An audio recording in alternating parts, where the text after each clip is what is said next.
औरंगजेब की कब्र पर महाराष्ट्र के सीएम देवेंद्र फडणवीस ने बहुत बड़ा बयान दिया है। सीएम फडणवीस ने कहा कि औरंगजेब की कब्र एक संरक्षित स्मारक है और इसे नहीं हटाया जाएगा, लेकिन महिमा मंडन भी नहीं होने दिया जाएगा। फडणवीस ने कहा कि चाहे लोग इसे पसंद करें या ना करें, लेकिन यह सच है कि कब्र को एएसआई का संरक्षण प्राप्त है और वो कानून का पालन करेंगे। दरअसल उनकी पार्टी के कई नेता ये लगातार मांग कर रहे थे कि औरंगजेब की कब्र को उखाड़ फेंका जाए और इस पर अब देवेंद्र फडणवीस ने रुख साफ कर दिया है सरकार का।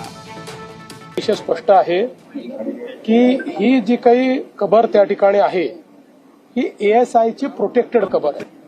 त्यामुळे आम्हाला औरंगजेब आवडो का न आवडो, कायद्याने 50, 60, 100 वर्षापूर्वी त्याला त्या काळामध्ये 60 वर्षापूर्वी प्रोटेक्शन मिळालेलं आहे आणि म्हणून त्या ठिकाणी जे काही कायदा आहे त्या कायद्याचं पालन करणं ही आमची जबाबदारी आहे। हे मात्र निश्चित आहे, कुठल्याही परिस्थितीमध्ये औरंगजेबाच्या कबरीचं उदात्तीकरण, ग्लोरिफिकेशन आम्ही होऊ देणार नाही। और इस वक्त की बड़ी खबर आ रही है, औरंगजेब की कब्र पर आरएसएस नेता भैयाजी जोशी का बयान। औरंगजेब का मामला गैर जरूरी है। भैयाजी जोशी ने कहा कि ये मुद्दा अनावश्यक रूप से उठाया गया। जिसकी आस्था है वो औरंगजेब की कब्र पर जाएगा।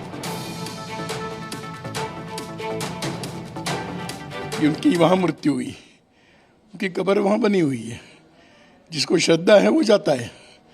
अब श्रद्धा किसको है किसको नहीं वो तो मैं नहीं जानता हूँ, और इसलिए जो है वो है। हमारे यहाँ की परंपरा में मृत्यु के बाद हम उसकी ज़्यादा चिंता नहीं करते। ये उनकी वहाँ मृत्यु। तो औरंगजेब की कब्र को लेकर के पिछले कुछ समय से लगातार हंगामा हो रहा था। कई हिंदूवादी संगठनों और बीजेपी के कई नेताओं ने भी ये मांग की थी कि शिवाजी के राज्य में औरंगजेब की कब्र का क्या काम है, संभाजीनगर से औरंगजेब की कब्र को उखाड़ करके फेंका जाए। इस पूरे मामले को लेकर के काफी सियासत हो रही थी, हंगामा हो रहा था। नागपुर में तो यहां तक विरोध प्रदर्शन और दंगे भी हुए थे। लेकिन इन सबके बीच पहले संघ और फिर अब देवेंद्र फडणवीस की ओर से इस पर रुख साफ कर दिया गया है कि यह मुद्दा अब और ना उठाया जाए।